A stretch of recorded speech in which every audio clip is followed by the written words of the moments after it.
Now, I'm sure the name Pathe is familiar to you. In fact, there may be a few amongst you who remember it as far back as 1909. Yes, 1909. Well, that's when the company was started by the brothers Charles and Emile Pathe, who came over from Paris to produce the first British newsreel. Well, the company has produced countless newsreels, short films such as the famous Pathe Pictorial, documentaries, second feature films, including the very successful Scrapbook series, and, well, many, many other films. Now, it takes quite an organization to produce films like these, but then Pathe is quite an organization within an organization. Digital files, words, movement, action, sound, music, photography, ready for instant access by everybody, worldwide. In the digital world, images and sounds are captured and stored as electronic bits of information, a formless collection of charged binary data. Telecine is a method of capturing the images and sound from film and turning them into digits or video and audio. Is to use a telecine machine like this. This is called a Spirit HD telecine. It can work in high definition and it can work in standard definition and it can make files as well as video. What we actually do is we enable that our clients, who generally speaking are either archives trying to preserve their materials, their film materials, onto modern digital formats, for documentary makers, feature film makers, corporate videos, those kind of clients, so that they can use clips that they've gleaned from the archives so that they can take them away and edit them. Hopefully they will then put out a finished documentary or film. These pictures, made from a Pathe newsplane less than 4 hours before the tragedy, show the world's largest airship heading for Lakehurst, New Jersey. Increasingly, this reservoir of structureless digital detail is accessed from the electronic cloud, an abstraction that draws information from countless remote networks of digital storage. And, just as rain forms and falls from nature's clouds, so this digital information is drawn down and given shape by a diversity of devices. From the ground, you can see the forward control cabin from which the ship is operating. Today, we can view life as it was lived over 100 years ago. The events and happenings of an age long past. The conflicts, the people, the happenings, the occasions, the significant and the trivial that have helped to shape our modern world. Back to 1896, when the internal combustion engine was just as much a dream as the atomic engine of tomorrow. Or right up to today's beauty queen competing for her crown. And all captured on film, cellulose film spooling through a cine camera, capturing light and movement. It's thanks to film archive collections that we still have access to so much of our visual history.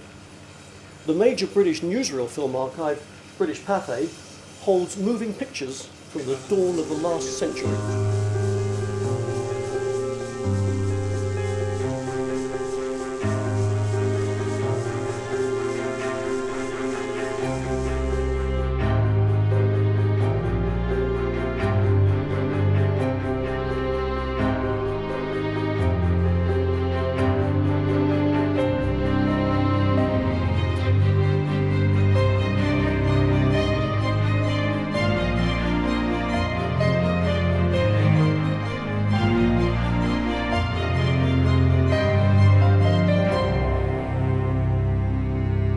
Basic statistics of the British Pathe archive are that it started in 1896 and finished in 1976.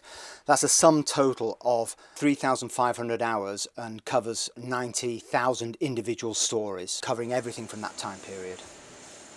Over the years, the film archives have been transferring their collections into digital formats. The advantages of digitising the film, first of all, of course, storage. It means that you can take each individual story, each individual reel as a file and store it in a different location, so it's ease of accessibility. The second thing, it protects the assets forever and a day. Of course, film nitrate safety film is a delicate item, and if it's handled every day it can degrade, whereas if you're using a file, then you can use it as much as you like and it doesn't degrade. From Moscow in 1924, a newsreel coverage of Lenin's funeral. One of the few authentic things that managed to get out of Moscow in the days when the Stalin Star first began to outdazzle possible competitors. When you get modern day archivists looking at the film stories, they can re-catalogue it in a way that's appropriate for today. The original archivists probably did a shot list that was based on what was on the screen. It didn't have any retrospective view, but the advantage of archivists looking at a film retrospectively and doing the metadata and the descriptions as they've done today, it means that they can put a different slant on it. They can describe what's on the film, who's in the pictures, what they were doing, put it into some sort of historical context. And so, with the coronation of King George VI in 1937, we come to our own decade. From the broad canvas of newsreel reporting, we turn to the intimate studies of great figures in history. British Pathe's primary job now is licensing footage to program makers, and we do that very successfully to program makers all around the world. It means that they can have immediate access to the archive, they can view it online, and they can take delivery of it very, very quickly in the format that they require. But also, once we'd done this, we found that the general public loved viewing this. So, you know, they came in their thousands, tens of thousands every day. And so we made the whole archive available to the general public, free of charge to view. And it's amazing. We get emails in every single day from people who've seen their aunties, their uncles, even themselves as young children. And they love this. Does this mean that once digitised, the film is redundant, superfluous to requirements? The advantages of keeping the original film are that we know that it will last more than 100 years. We've already proved that videotape will not last more than 30 or 40 years, and we don't know yet about the digital storage methods. We don't know how long they'll last. No one knows that. 35mm film being very high resolution, you can capture the picture and the sound on that film, and you know that you can store it for at least 100 years, maybe 200. We'll have to wait and see. This, ladies and gentlemen, is London. Swinging London, it's been called, though some people might find a different adjective. When the original digitisation was done, it was done to a certain format, but largely speaking, that format has now become obsolete. And so we keep having to return to the original film for program makers, broadcasters who want to transfer and create a film in high definition format. Now, of course, we don't know what formats are going to come around the corner. There could be new formats next year, year after, in 10 years' time. So, if you like, the original asset that you see on these shelves here, these are the crown jewels.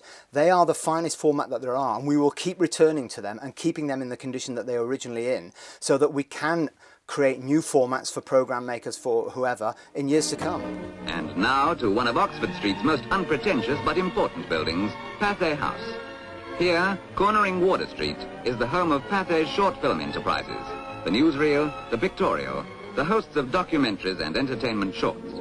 Here too is the oldest and largest film library in Europe, a treasure house of headlines and highlights that becomes available now to those using the Pathe organization.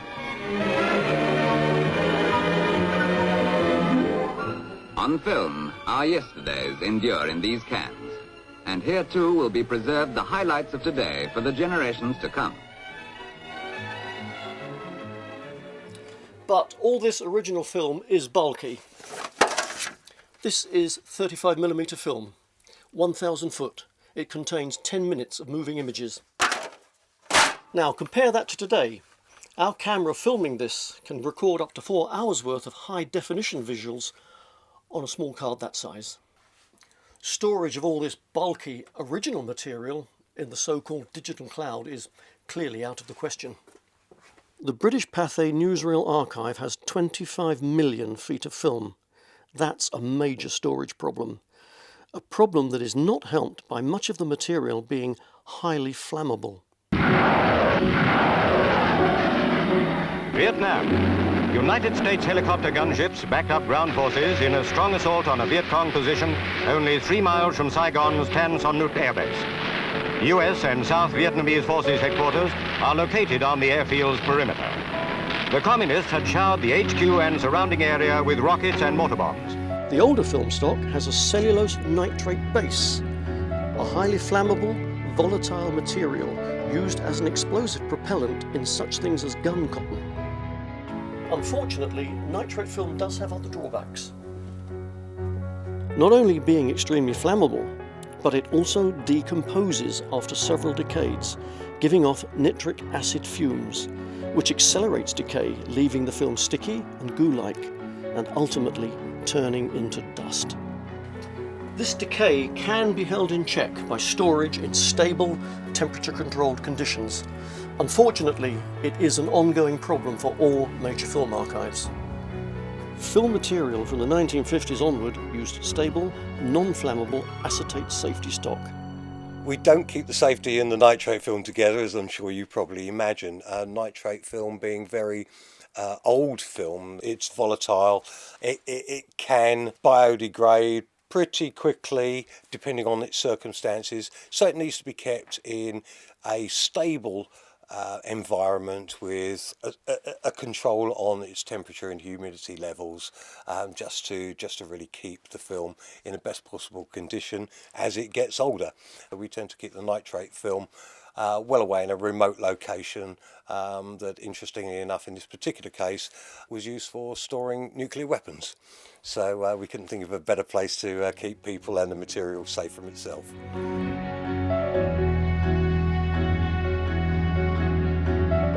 I think that the archive is still largely unexplored.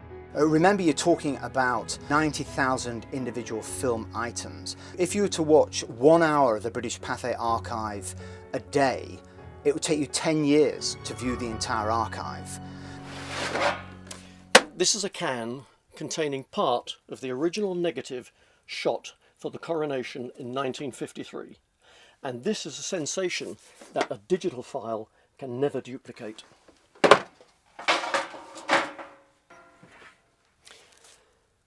This is part of the original film that was running through the cameras on that day. Light from that day passed through the lens of the camera and struck the light-sensitive emulsion on this piece of film. No matter how many copies are made from this piece of film, no matter how many years down the line, it is the light on that day captured on this film that is the source of those copies, whether film material or digital. The hour of 11 is approaching. Not only in London, but in every corner of the world, the prayers and thoughts of the people center upon this young, queenly figure.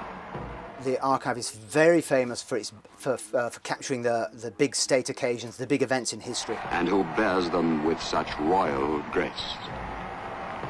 This girl prefers a secular device, a portable grindstone to wit, or rather to wet. But British Pathe was famous for also capturing the human interest stories, those events that happened down people's streets, or quirky stories about people in little villages. They went up and down the country. All you need, blokes, is a brain, a bike, a basket, a better half, a baby, and a bit of time off.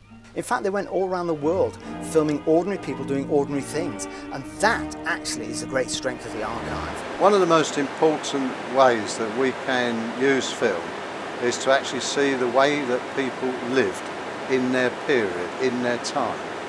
Quite often what you see all the time are wars and news events, and although they're very, very important, it's also really important to know how people lived through those wars, what their conditions of life were like. And also, obviously, in the peacetime, you know, the pleasant home movies that people shot about A Day at the Beach in 1920 cause a huge amount of interest when people watch them now, almost 100 years later.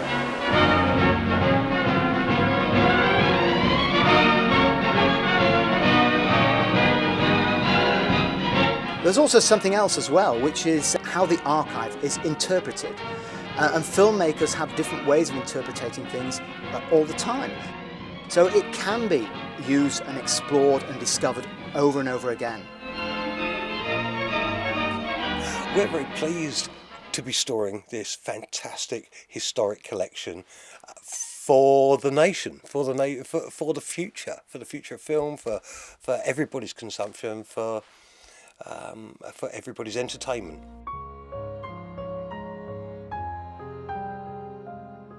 Personally, the British Pathe Archive means a great deal to me, and it means a lot to the people who work for British Pathe. We love archive, all of us. We work and breathe it every single day, and we love working with producers, creating these wonderful TV programmes and helping the general public find footage that they've never perhaps seen before. 1926, I'll never forget it. Neither will the Australians. Hobbs and Sutcliffe, the whole team in fact, were the heroes of the hour. But there's something deeper as well. I think all of us feel how important it is to keep a record of the past. And it's through this exploitation and continual working of the archive that we're also protecting it. Because it's an expensive business keeping an archive. Storage, all those things that are associated with it. And it's through the commercialization of that archive that it protects it for the future. So we very much believe, and personally I very much believe, that it's an asset that has to be worked so that it can be protected for future generations. Behind the cameramen, the experts, the entertainment visualizers, the editors and cutters and joiners, and all the other technicians and organizers who help to produce more than 250 short films a year. A total output equal to more than 20 full-length feature films.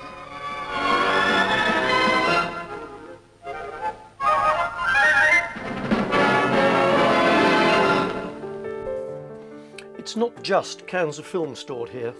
It is our background. It is the very light of our past. It's the panorama of a century.